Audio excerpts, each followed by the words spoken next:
본문의 말씀은 우리가 오후에 강의하는 말씀인데 오늘 이 말씀을 오전으로 옮겨서 2시간에 걸쳐서 오전과 오후로 나누어서 함께 은혜를 나누려 그럽니다.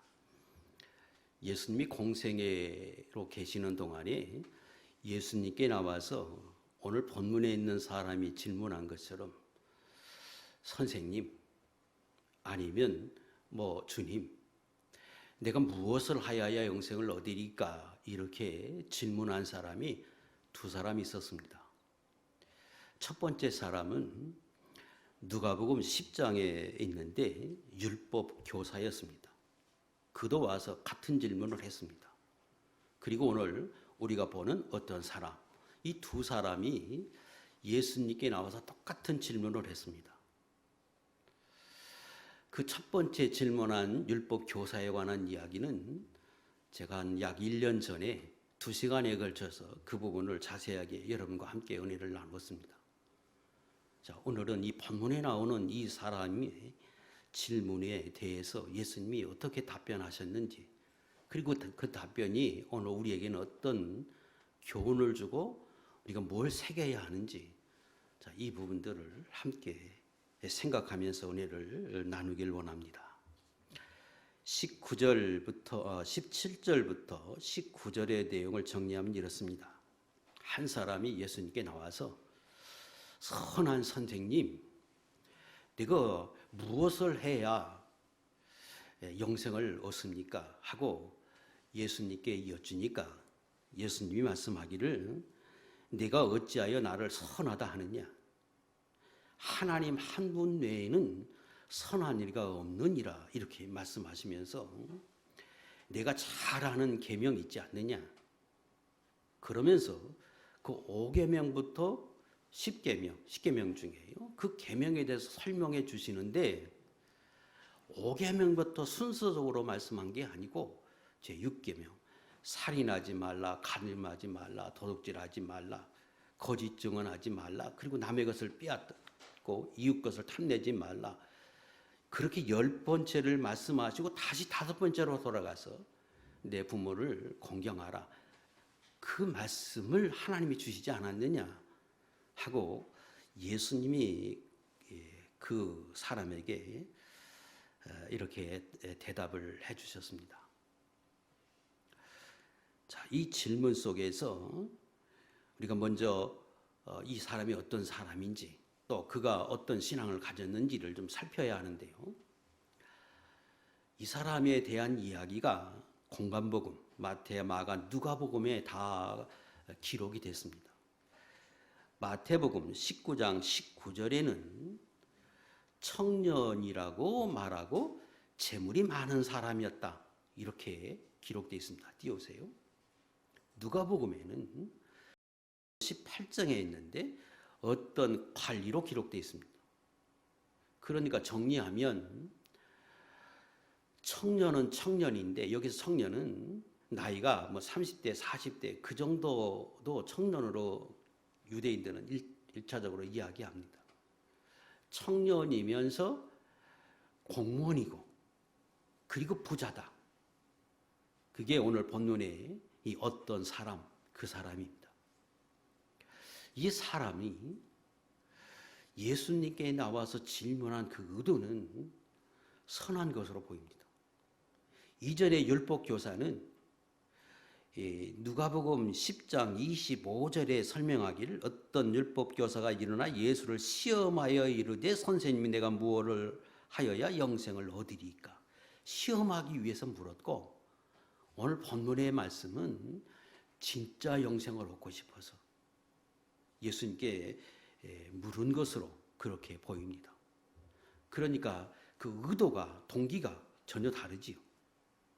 그리고 이 사람은 그런 동기로 예수님께 나왔기 때문에 예수님께 나와서 무릎을 꿇고 예수님께 질문을 했고 그리고 예수님께서 그의 모습을 보고 그의 질문을 듣고 20절에 그를 보면서 예수님이 사랑하셨다. 그리고 예수님과 대화를 나누고 돌아가면서 자기가 얻고자 하는 걸 얻지 못하고 돌아갈 때 큰 심을 하면서 그러면서 슬픈 기색으로 돌아갔습니다. 영생을 얻고 싶었는데 그 부분에 대해서 얻지 못했다고 생각하니까 그는 굉장히 슬퍼하면서 갑니다. 그 말은 진심으로 그는 영생을 원했고, 그리고 예수님과 대화 중에 나는 십계명을 잘 지켰습니다. 아주 어려서부터 지켰습니다. 20절에 그렇게 고백하는 걸 볼 때 오늘로 보면 아주 열심히 하나님을 섬기고 하나님의 계명을 잘 지키고, 그것도 어렸을 때부터 이랬던 사람이고, 어떻게 하든지 구원을 얻기 위해서 대범하게 예수님께 나와서 간구할 만한 열심도 가진 그런 사람이었습니다. 그가 그 질문 속에서 예수님을 어떤 사람으로 여겼느냐 하는 것은 첫 번째 그 앞에 17절에 선한 선생님이요 이렇게 부릅니다. 여기 선하다 하는 말은 완전한 의인으로 그는 예수님을 봤습니다. 그러니까 당신과 같이 그렇게 선해서 구원을 얻을 만한 그런 사람이 되려면 내가 뭘 해야 합니까? 이렇게 묻어요. 그러니까 예수님을 아주 선한 분, 완전한 의인으로 봤습니다. 그러나 예수님을 하나님의 아들 메시아로는 그는 깨닫지 못했고 그렇게 믿지는 못했어요. 자, 이것이 오늘 본문에 나와 있는 그 어떤 사람에 관한 정보라 이렇게 우리가 볼 수 있습니다. 또 이 사람과 예수님과의 대화 속에서 이런 질문을 하게 되고 의문을 갖게 됩니다. 첫 번째는 그가 예수님께 지금 질문을 할 때에 선한 선생님 이렇게 불렀거든요. 그리고 내가 무엇을 하여야 영생을 얻습니까? 얻으리까? 이렇게 예수님께 질문을 했더니 예수님이 그 청년을 향해서 어찌 내가 선하다고 하느냐? 나보고 왜 선하다고 하느냐? 선한 사람은 하나님 한 분밖에 안 계시다고 지금 이렇게 예수님이 그 청년에게 말씀을 하셨습니다. 그러면 선한 선생님, 예수님이 당신은 정말로 의인입니다. 그렇게 말한 게 틀린 말일까? 우리가 아는 진리는 맞지요. 예수님은 완전한 의인이십니다. 죄가 없으신 분이에요. 태어날 때에 우리 인간과 달리 그분은 성령으로 잉태해서 태어났기에 문제가 없어요. 히브리 4장 15절에서 우리가 똑같은 시험을 당하되 그분은 죄를 짓지 않았다고 성경은 말씀합니다. 완전한 의인이지요. 그런데 그 청년이 물으니까 어찌 나보고 선하다고 하느냐? 세상에 선한 사람은 하나님 한 분밖에 없다. 이렇게 지금 예수님이 그 청년을 향해서 답변해 주었습니다. 또 내가 무엇을 해야 영생을 얻습니까? 하고 청년이 예수님께 질문을 했는데 예수님의 답변은 십계명 중에 내가 잘 아는 5계명부터 10계명 그 내용이 있지 않느냐. 다시 말하면 그 말씀은 그걸 지키면 얻는다고 하는 요지의 말씀처럼 들리지요? 무엇을 해야 영생을 얻습니까? 그랬는데 예수님이 내가 잘 아는 계명이 있지 않느냐? 그러면서 5계명부터 10계명을 그 사람에게 말씀해 주셨으니까 그 10계명을 잘 지키면 구원을 얻는 것으로 들리지요.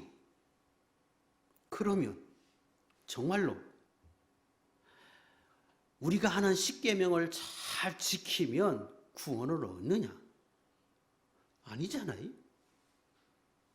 그 성경을 찾을 필요 없이 우리가 잘 아는 것처럼 예수 그리스도를 믿음 외에 다른 방법으로는 구원을 얻을 만한 길이 없어요. 예수님을 믿어야 구원을 얻어요. 물론 하나님 앞에 온전하게 의롭게 살면 어찌요? 잠시 후에 다시 설명드리겠는데, 그러나 그 10계명을 지킨다고 구원 얻느냐? 아니에요. 그런데 예수님이 지금 그에게 대답을 하실 때에 순서별로 5계명이 내 부모를 공경하라 하잖아요. 일반적으로는 그렇게 말씀하는 게 옳은데 6계명이 살인하지 말라가 6계명인데 6계명부터 시작을 합니다. 그 말은 너 구원을 얻고 싶어? 그러면 10계명을 잘 지켜라 하는 말씀 중에 내 부모를 공경하라고 하는 말씀과 그 이전에 1에서 4계명은 유대인들은 아주 잘 지키거든요. 하나님의 다른 신을 섬기지 말라. 그건 철저히 그렇게 합니다. 우상을 만들지도 말고 섬기지도 말라. 절하지도 말라. 물론 절대로 그렇게 하지 않아요. 여호와의 이름을 망령되게 일컬지 마라. 절대 안 해요. 안식일을 거룩하게 지켜라. 절대 어기지 않아요, 그들은. 그 부분은 예수님 말씀 안 하셔. 왜? 잘 지키는지 아니까. 그리고 5계명이 내 부모를 공경하라고 하는데 이것도 일반적으로 잘 지키지요, 그들은. 왜? 안 하면 율법에 어긋나서 쫓겨나거든요. 그러니까 그 인간과의 관계 속에서 지켜야 할 계명을 말씀을 하시되 조금 더 어려운 말씀을 먼저 하셔요. 살인하지 말라, 도둑질하지 말라, 간음하지 말라, 도둑질 말라, 이렇게 시작해요.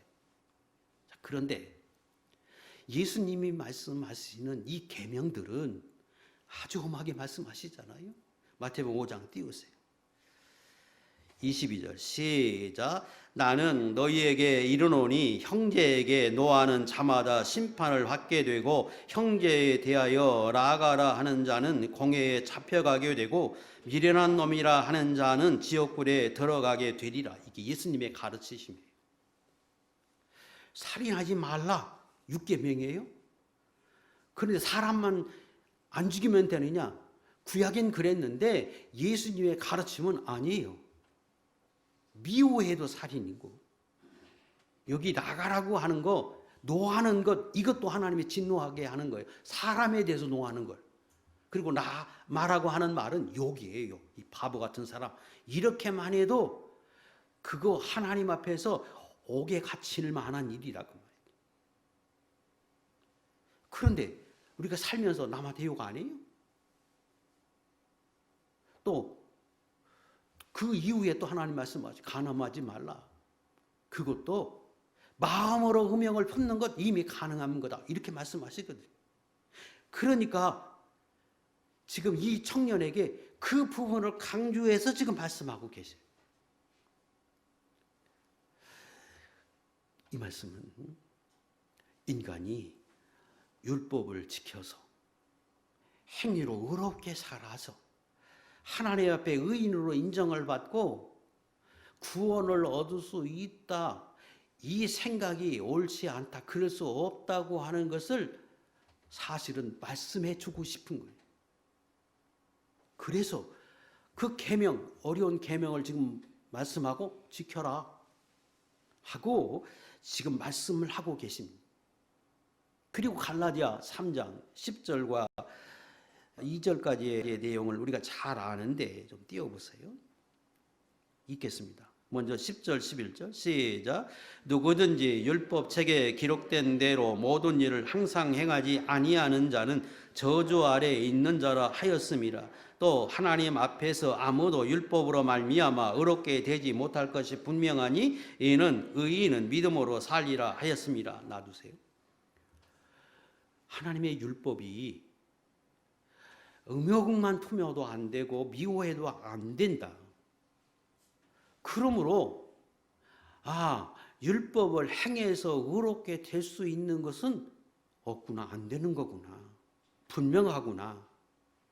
이게 성경이에요. 그 예수님이 지금 그걸 말씀하고 싶어서 계명을 말씀한 거예요.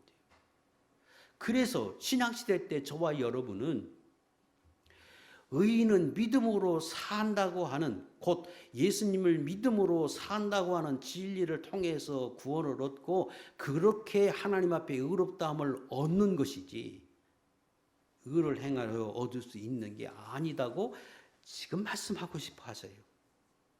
그런데 왜 직설적으로 그렇게 말씀하지 않고 이렇게 답변을 하셨을까? 그 예수님이 말씀하신 게 그러면 남 속인 거고 그게 잘못이고 진리에 어긋나고 거짓말인가? 그건 아니. 첫째, 왜 그러면 예수님이 이렇게 말씀하셨느냐? 그렇게 말씀하시는 이유와 목적이 어디 있느냐? 그가 깨닫기를 예수님을 사람으로 봤거든요. 선한 사람으로 봤어요. 그러니까 예수님도 그의 마음을 아시고 그의 가치관을 알고 생각을 정확하게 꿰뚫고 내가 나를 사람으로 봤지, 그런데 사람 중에는 의로운 사람이 없는 거야. 그 말씀이에요. 다른 사람이 볼 때에는 예수님이 그 지금 말씀이 옳지 않은 것처럼 보이지만 질문한 그에게는 정확하게 예수님이 깨우쳐 주신 거예요. 내가 나를 사람으로 봤는데 이 세상에 있는 사람은 그 누구라도 의인이 없다. 하나님 한 분 외에는 의인이 존재하지 않는다. 지금 이렇게 말씀하고 계신 거예요. 그러나 객관적으로 많은 사람이 이 성경을 볼 때 예수님이 거짓말하는 것처럼 보이지만 사실은 그를 위해서, 그를 사랑해서, 그를 깨우치기 위해서, 교훈하기 위해서 말씀하신 거예요. 로마서 3장 10절, 기록된 바 의인은 없나니 하나도 없으며 깨닫는 자도 없고 하나님을 찾는 자도 없고 다 치우쳐 함께 무익하게 되고 선을 행하는 자가 없나니 하나도 없도다. 그래서 예수님이 그를 정말로 사랑해서, 여러분을 사랑해서 내 지식에 맞게, 내 가치관에 맞게, 내가 가진 생각에 맞게, 내 수준에 맞게 말씀하시는 거예요. 또 어떻게 영생을 얻습니까? 그런데 그는 그렇게 물은 게 아니고 예수님께 나와서 물을 때 내가 무엇을 하여야 영생을 얻으리까? 그가 물은 것은 어떻게 해야 구원을 얻습니까가 아니고 무엇을 해서, 선한 일을 해서 구원을 얻을 수 있습니까? 하고 물은 거예요. 그리고 그가 생각할 때에는 그렇게 살면 구원을 얻는다고 생각을 하고 있기에 그에게 맞추어서 지금 말씀하시는 거예요. 내가 정말로 의롭게 되고 싶으냐? 그렇게 해서 구원을 얻고 싶으냐? 그러면 이 내가 주신 계명, 하나님이 주신 계명을 지켜라. 그리고 그 지킬 수 없는, 도저히 인간으로서는, 인간의 욕심이 있고 부패성이 있는 인간으로는 지킬 수 없을 만한 계명을 먼저 주어서 이거 지켜봐라 하고 예수님이 지금 말씀하신 거예요. 그렇다고 거짓말이냐? 아니에요. 갈라디아 3장 12절 띄우세요. 모든 율법을, 성경을, 모든 것을 다 지키면 선해요. 구원을 받아요. 그래서 율법은 믿음에서 난 것이 아니 율법을 행하는 자는 그 가운데 살아요. 구원 얻어요. 이걸 다 지키면. 그런데 이걸 못 지키니까 문제지, 인간이. 그러니까 거짓말은 아닌데 예수님이 그에게 맞게 지금 답변하고 계세요. 오늘도 저와 여러분에게 나타나시는 하나님은 여러분의 수준에 맞게 나타나고 여러분의 가치관과 생각에 따라서 나타나시고 말씀하세요. 어린아이는 어린아이의 형태로 나타나서 그가 맞게 하나님 말씀하세요. 내가 가진 가치관이 이렇게 나가 있으면 그 가치관에 맞도록 하나님이 나타나서 말씀하시고 궁극적으로는 그것을 수동해서 하나님이 참다운 진리와 은혜 가운데 나가기 원하지만 하나님이 말씀하실 때는 그러지 않으면 어떻게 알아듣겠어요? 그에게 맞게 말씀하세요. 그래서 간증이라고 하는 것, 남에게 증거할 때, 내게 나타난 하나님을 증거할 때 굉장히 조심스러운 거예요. 왜? 하나님은 내게 맞게 나타나셨거든. 내 생각에 맞게, 내 가치관에 맞게 나타나서 내게 맞게 말씀하셨는데 그것이 진리인 것처럼, 그게 전부인 것처럼 하면 문제가 되잖아. 이 사람이 지금 말한 거 다른 사람에게 말하면 그거 나타나는 게 하나님 아니야. 그럴 것 아닙니까? 같은 거예요. 자, 이렇게 다 예수님이 말씀을 하니까 그 예수님의 의도를 잘 깨닫지 못하고 그가 20절에 선생님이요, 이것을 내가 어려서부터 다 지켰습니다. 내가 한 번도 어기지 않고 다 지켰습니다. 대단한 사람이지. 그랬더니 예수님이 다시 21절 내가 아직 한 가지 부족한 것이 있다 그러시면서 가서 내가 가진 재물을 다 팔아서 가난한 자에게 주라. 그리하면 하늘에 내 보화가 거기 쌓일 것이다. 그리고 나와서 나를 쫓으라 하고 예수님 말씀하세요. 그러니까 이전에 십계명을 가지고는 그가 다 지켰다고 자신했는데 또다시 예수님이 말씀하시는 것을 들으니까 이거는 도대체 못할 것 같아. 내가 가진 거 다 팔아서 가난한 사람에게 주라? 그러니까 그가 재물이 많은 사람이고 부자인데 근심하고 걱정하다가 슬픈 기색을 하면서 나는 그건 못합니다 하고 갔어요. 자, 다시 생각해 보십시다. 예수님이 그를 어떻게 평가했느냐? 21절 사랑하셨어요. 왜 사랑하셨을까? 두 가지 이유라고 생각합니다. 하나는 그가 정말로 하나님 앞에 율법 구약에 주신 하나님의 말씀대로 살려고 힘쓰고 애쓴 사람. 어렸을 때부터 실제로 그렇게 살아온 사람이에요. 두 번째, 그는 정말로 구원을 얻고 싶었어요. 순수한 동기로 정말로 얻고 싶어서 지금 주님 앞에 와서 물은 거예요. 그러니까 주님이 그를 바라보면서 참 기뻐하시면서 사랑하셨어요. 그래서 또다시 그에게 말씀해 주신 겁니다. 그 말씀이 네 재물을 팔아서 가난한 사람 주라. 그러면 다시 묻겠습니다.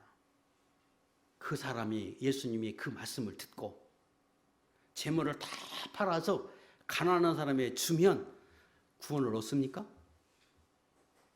그럼 구원 얻을 수 있어요? 아니잖아요. 그런다고 구원 얻을 수 있는 건 아닌데 주님이 그렇게 말씀하셨어요. 그래서 주님도 그러면 내게 구원을 얻게 한다 이렇게 말씀하지 않아요. 21절 보세요. 온전하고자 한다면 내가 더 온전해지고 싶다고 하면 그렇게 하라고 말씀하시지, 팔아서 행하면 내가 구원이 있다 이렇게 말씀하지 않아요. 그래서 그것이 구원의 조건으로 준 게 아니고 내가 정말로 더 의로운 사람이 되고 싶으냐? 정말로 선한 사람이 되고 싶으냐? 그러면 이렇게 하라고 말씀하세요. 그러니까 그가 아이고 이건 못하겠다 이렇게 된 것이죠. 그래서 그는 돌아갑니다. 돌아갈 때 그러겠지요. 아, 내가 완전히 의롭다고 생각했는데 내가 어떻게 하든지 의로운 사람이 되고자 했는데 나는 예수님과 같은 사람은 되지 못하는구나. 할 수 없겠구나. 그래서 슬픈 기색을 하고 돌아갔어요. 자, 부자 청년의 입장에서 좀 생각해 보겠습니다. 부자 청년이 근심을 하고 돌아갔어요. 사실은 순수한 동기로 진짜 율법을 행하면서 주님을 존경하는 마음으로 무릎을 꿇고 아주 선한 동기에서 예수님께 여쭙는데 예수님 그를 보고 기뻐함에도 불구하고 아주 사랑하심에도 불구하고 구원을 허락하지 않아요. 구원이 이르렀다, 구원을 주겠다고 하는 말씀이 없어요. 아니, 이 청년을 바라볼 때 도덕적이나 윤리적으로나 신앙생활의 그 율법적인 면으로 보면 나와 여러분과 비교할 수 없는 사람이 분명한데 그는 아무 소득 없이 그냥 돌아가요. 예수님이 놔둬요. 그 청년의 입장에서 보면 얼마나 낙심을 했을까. 실제로 그렇게 살았는데 저와 여러분과 비교할 수 없을 만큼 그렇게 산 사람인데 그리고 예수님께 정말로 사모해서 순수한 동기로 나왔는데 얼마나 좀 억울한 면도 있고 안 됐다 안쓰러운 마음도 있고 너무 예수님이 냉정한 거 아닌가 하는 생각도 하게 되죠. 그 입장에서 보면 그리고 돌아갔어요. 자, 거기까지만 기록이 됐으면 참 목사인 저도 설교하기 어려울 것 같아요. 이 부분을 어떻게 이해하고 어떻게 설교하고 또 권면해야 할까? 무엇을 말씀하고자 하는가? 다 아시고 예수님이 그 다음에 23절부터 둘러보십니다. 그리고 제자들만 있는 걸 확인하고는 제자들에게 교훈하셔요. 오늘 예수 믿는 저와 여러분들에게 교훈하시는 거예요. 세상 사람들에게 말한 게 아니고 예수 믿는 제자들에게 신실하게 주님을 쫓는 사람들에게 지금 말씀해 주세요. 결론이에요. 왜 이렇게 하셨는지, 뭘 깨달아야 하는지, 어떤 교훈을 주고자 하시는지를 우리가 볼 수 있는 대목이에요. 그때에 제자들에게 재물이 있는 자는 하나님의 나라에 들어가기가 심히 어렵다. 얼마나 어렵느냐 그러면 낙타가 바늘길로 나가는 것이 부자가 하늘나라에 들어가는 것보다 쉽다. 다시 말하면 낙타가 바늘길로 통과하는 것이 더 쉽다. 불가능하다는 얘기죠. 부자가 천국 들어가는 건 불가능하다. 이렇게 지금 말씀하세요. 어떻게 들립니까?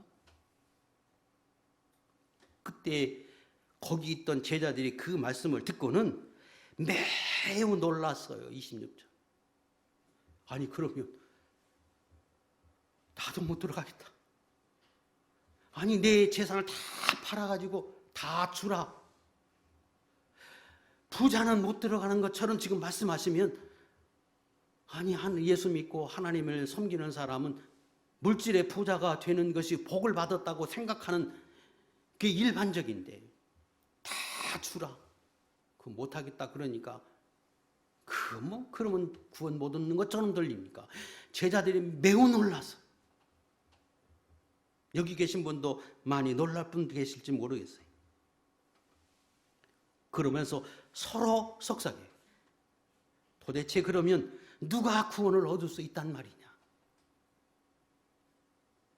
도대체 구원은 누가 얻는다고 지금 주님이 저렇게 말씀하시느냐? 그걸 아시고 예수님이 27절 사람은 할 수 없으되 하나님으로서는 다 하실 수 있느니라 하고 결론을 내주십니다. 사람은 할 수 없다. 부자가 천국에 들어가기는 매우 어렵다. 왜 어렵느냐? 인간이 재물보다 하나님을 더 사랑한다고 하는 게 쉽지 않다. 인간이 자기 생명보다 하나님을 사랑하는 게 쉽지 않다. 인간이 자녀보다 하나님을 더 사랑하는 건 어렵다. 그래서 완전히 의를 향하는 건 어려워 불가능하기에 못 들어가는 거다. 얼마나 어렵느냐? 낙타가 바늘길로 가는 것이 더 쉽다. 전혀 불가능한 거다. 이렇게 말씀을 하십니다. 그럼 여러분은 할 수 있어요? 이렇게 할 수 있어요? 제자들도 매우 당황하면서 놀라면서 이건 불가능하다 하고 생각했어요. 그래서 그 뒤에 베드로가 예수님께 말씀하지요. 28절 보소서 우리가 모든 것을 버리고 주를 따랐나이다. 우리는 완전하지 않지만 다 주님을 쫓았습니다. 그러니까 주님이 그 다음에 위로해 줘요. 그건 오해할 겁니다. 자, 뭘 알게 하고 깨닫고 교훈하시고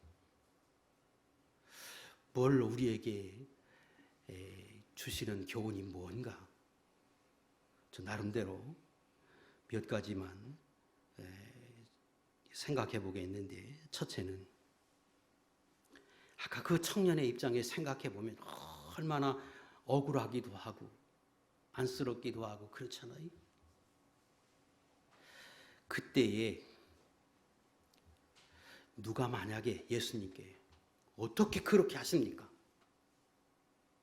당연히 구원을 줘야지. 할 수 있어요?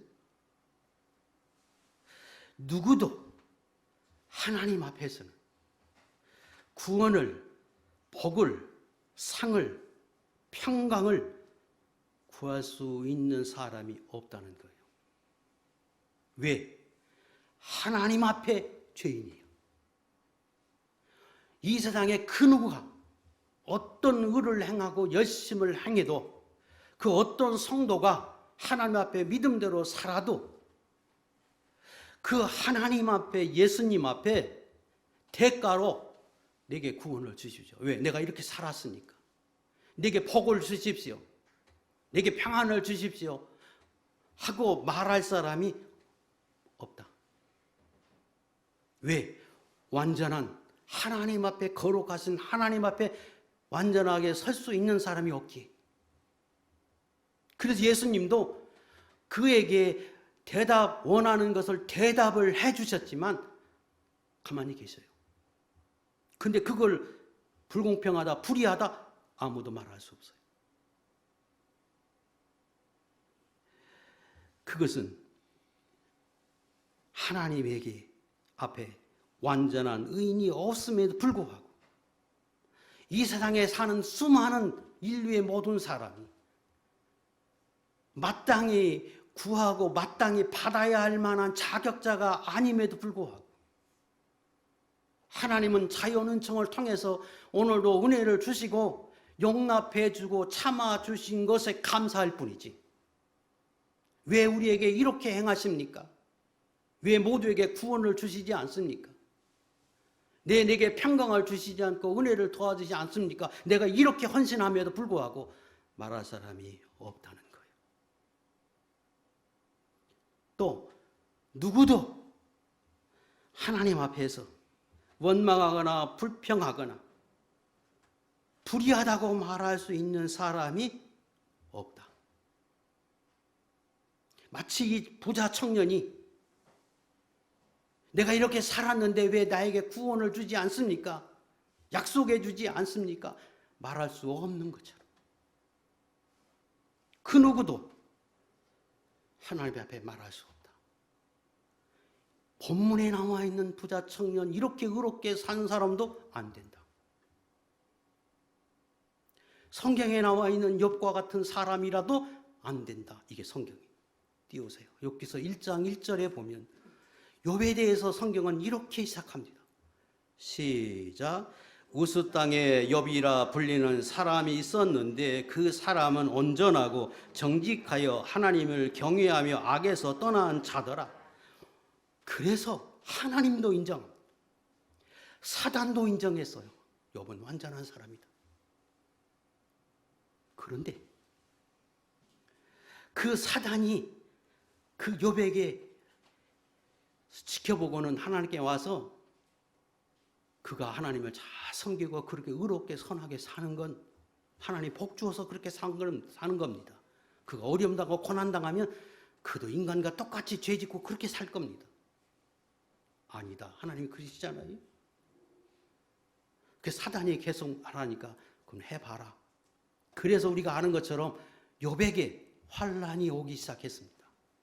그에게 3남 7녀가 있었는데 하루아침에 아이들이 죽습니다. 많은 짐승이 있는데 그 짐승이 하나씩 하나씩 사라져서 잃어버립니다. 건강했던 몸이 종기가 나서 질그럭으로 자기 몸을 긁어야 할 만큼 고난을 겪습니다. 아내가 옆에 있다. 하나님을 저주하고 당신 죽어라.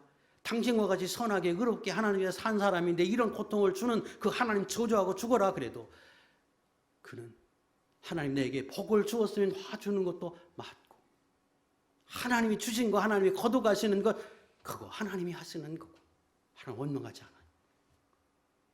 그런데 지속되고 오래되니까 그런 욥도 나중에는 하나님을 원망해. 이게 뭡니까? 완전한 의인이라고 여겼던 욥이 그런 어려움을 당할 때 나중에 하나님을 원망하고 불평합니다. 그때 결론에 가면 하나님이 욥에게 나타나십니다. 그리고 이렇게 말씀하십니다. 띄우세요. 40장 시작. 욥에게 일러 말씀하시되 트집 잡는 자가 전능자와 다투겠느냐. 하나님을 탓하는 자는 대답할지니라. 욥이 여호와께 대답하여 나는 피쳐나오니 무엇이라 주께 대답하리이까. 손으로 내 입을 가릴 뿐이로소이다. 많은 내용이 있어요. 많은 이야기를 했어요. 하나님 내가 뭘 잘못했다. 내가 하나님과 어떤 허물이 있다고. 그런 욥이 나중에 하나님이 나타나서 여러 가지를 보이면서 나타나시면서 말씀할 때 욥이 나중에 이렇게 반응합니다. 그때 하나님이 다 회복시켜 주었어요. 인간은 그 누구도 하나님 앞에서 떳떳하게 당당하게 요구할 만한 사람이 없다. 그저 주신 것에 감사할 뿐이고 살아감에 감사한 거고 다 자격자 아님에도 불구하고 용납해 준 것이지 내가 그렇게 해야 할 의무를 진 분이 아니고 그렇게 하나님 앞에 받을 만한 삶을 살 수 있는 인간이 하나도 없다. 이걸 알아야 합니다. 그러므로 모든 성도는 모든 사람은 다 은혜입니다. 내가 아무리 욥과 같이 살았어도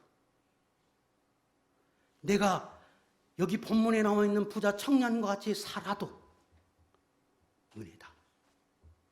왜? 하나님 앞에는 의롭다고 할 만한 자격자로 설 수 있는 사람이 아니었기에 그 어떤 희생과 노력 끝에 수고를 통해서 주셨다 할지라도 은혜다. 은혜다. 이것이 하나님 앞에서 알아야 하는 겁니다.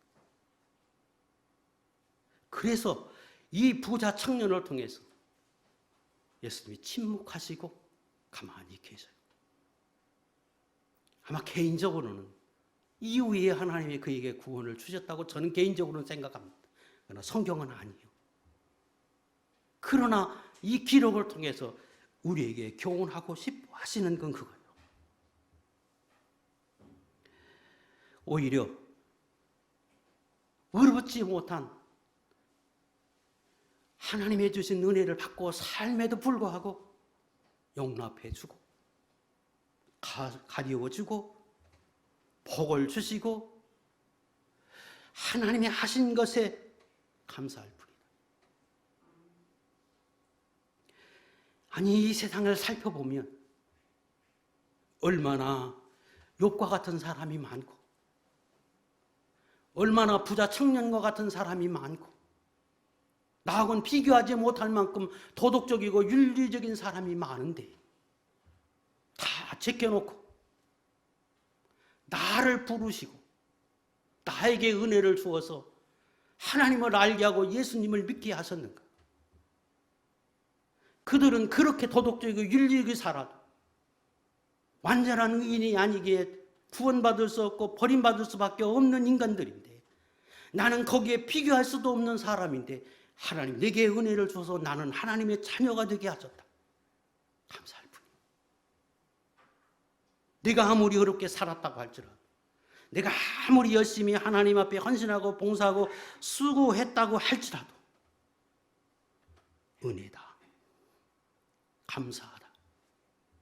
선택해 주심에 감사한 거고 용납해 주신 게 감사한 것이고, 또 그것을 인정해 주셔서 복 주심에 감사한 것이고, 이것이 하나님의 은혜다. 두 번째, 예수님 말씀하십니다. 인간은 할 수 없다. 인간의 의로는, 노력과 수고로는, 행위로는 복을 받을 수도 없고 구원 얻을 수도 없다. 인간으로는 할 수 없는 것이다. 그리고 한 말씀 더 하십니다. 그러나 하나님으로는 다 하실 수 있다.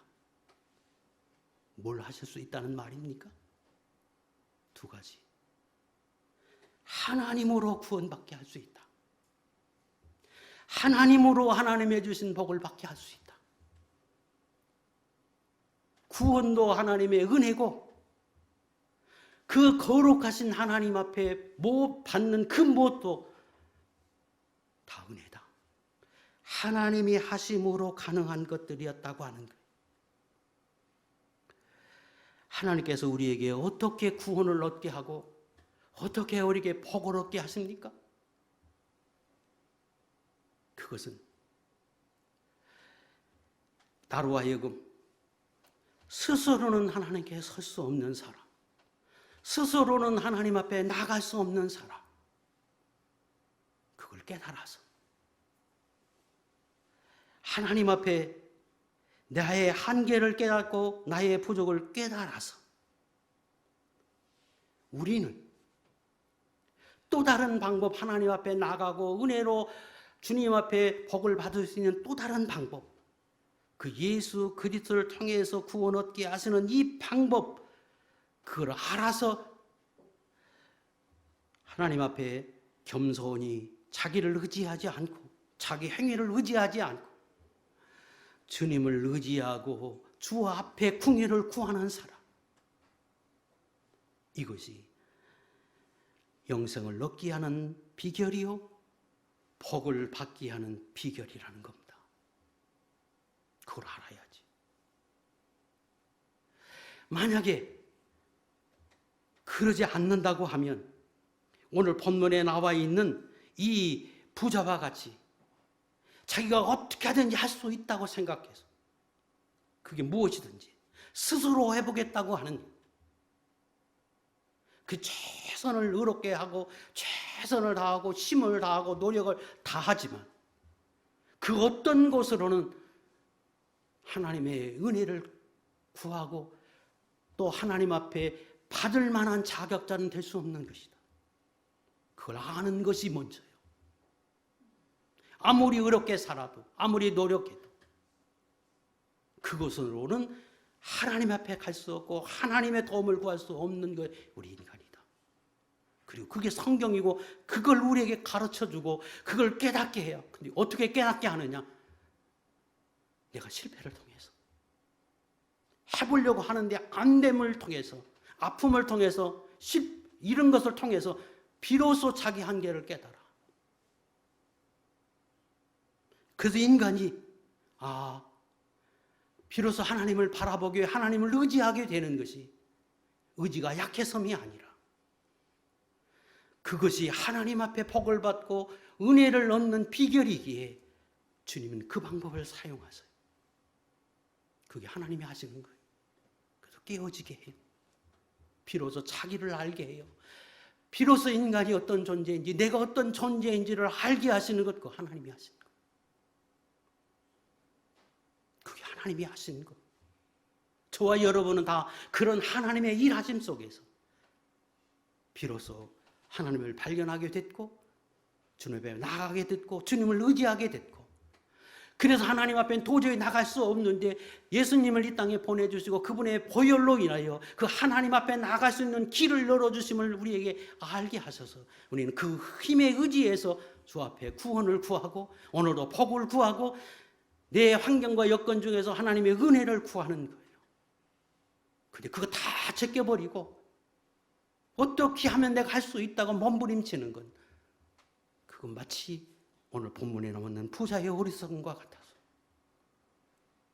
자기가 할 수 있다고 생각하는 교만과 같아서 실패대로 살 수 있다. 너무 도덕적이고 의롭고 너무나 훌륭한 사람임에도 불구하고 하나님과는 관계없는 사람이 될 수 있다. 이걸 우리는 알아야 합니다.